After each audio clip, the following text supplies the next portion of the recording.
নমস্কার বন্ধুরা, বাংলার স্বাদে আপনাদের সবাইকে স্বাগত।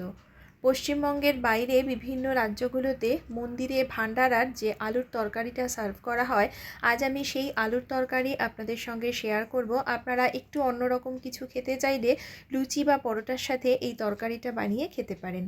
চলুন তাহলে দেখে নেওয়া যাক আমার আজকের এই ভিডিওটি। এর জন্য প্রথমেই একটা মশলা বানিয়ে নেব। তাই একটা হামানদিস্তার মধ্যে 1 চা চামচ গোটা মৌরি, 1 চা চামচ দিয়ে দিয়েছি গোটা ধনে আর হাফ চা চামচ গোলমরিচ।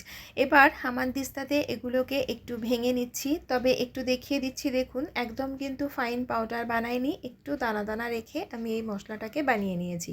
এবার এটাকে সরিয়ে রেখে একটা পাত্রের মধ্যে ফোড়ন দেওয়ার জন্য মশলাগুলোকে একত্র করে নিচ্ছি। তার জন্য নিয়ে নিয়েছি হাফ চা চামচ গোটা জিরে, 1/4 চা চামচ গোটা মেথি, নিয়েছি হাফ চা চামচ গোটা সর্ষে, 1/4 চা চামচ কালো জিরে, একটা শুকনো লঙ্কা ভেঙে নিলাম, আর নিয়েছি একটা তেজপাতা।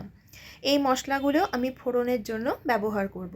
এবার একটা কড়াই ভালো করে গরম করে তাতে 2 চামচ মতন সর্ষের তেল দিয়ে গরম করে তাতে ওই একত্র করে রাখা যে গোটা মশলাগুলো সেগুলো এতে দিয়ে একটু হালকা হাতে নেড়ে চেড়ে নিয়ে এবার সেই যে মশলাটাকে প্রথমে গুঁড়ো করে রেখেছিলাম সেই মশলাটা দিয়েও একটু নেড়ে চেড়ে নিয়ে 1/4 চা চামচ হলুদ গুঁড়ো দিয়ে হাফ চামচ আদা বাটা আর হাফ চা চামচ কাঁচা লঙ্কা দিয়ে একটু ভেজে নিচ্ছি।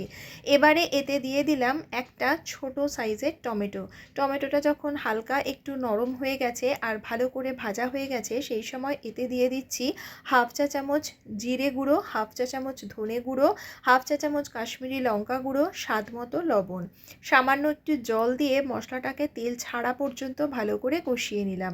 এবার মশলা থেকে তেল ছেড়ে গেলে এর মধ্যে দিয়ে দিচ্ছি সেদ্ধ করে রাখা আলু। আমি এখানে 4টে মাঝারি সাইজের আলু সামান্য একটু লবণ দিয়ে ভালো করে সেদ্ধ করে খোসাটাকে ছাড়িয়ে নিয়েছি। এই তরকারিতে আলুগুলো কিন্তু কেটে ব্যবহার করা হয় না, এভাবেই হাতে করেই একটু ভেঙে এর মধ্যে দিয়ে দেওয়া হয়।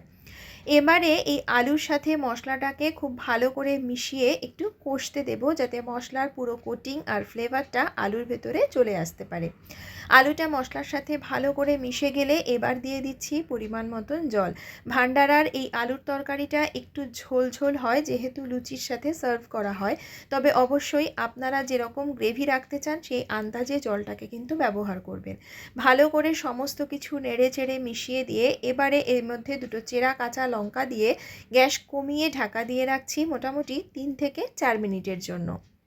3-4 মিনিট পর এখন ঢাকনাটা খুলে নিচ্ছি। আমাদের কিন্তু আলুর তরকারি রেডি হয়ে গেছে, আর যে জলটাও দিয়েছিলাম সেটা কিন্তু বেশ অনেকটাই টেনে গেছে। আমার কাছে এর যে কনসিস্টেন্সি সেটা কিন্তু একদম পারফেক্ট লাগছে। আপনারা এই সময় আপনাদের টেস্ট অনুযায়ী লবণ আর ঝালটা চেক করে নেবেন, আর আমি এর মধ্যে কোনো রকম মিষ্টি দিইনি, আপনারা চাইলে দিতে পারেন। এবার গ্যাস বন্ধ করবার আগে ওপর থেকে 1 চা চামচ আমচুর পাউডার আর বেশ কিছুটা পরিমাণে ধনেপাতা দিয়ে নেড়ে চেড়ে মিশিয়ে দিয়ে গ্যাস অফ করে এটাকে ঢাকা দিয়ে 2 মিনিট স্ট্যান্ডিং টাইমে রেখে তারপর আমি পরোটার সাথে গরম গরম এই আলুর তরকারি পরিবেশন করে দেখাচ্ছি। এভাবেই বিভিন্ন মন্দিরগুলোতে ভান্ডারার এই তরকারিটি সার্ভ করা হয়, খেতে দারুণ লাগে।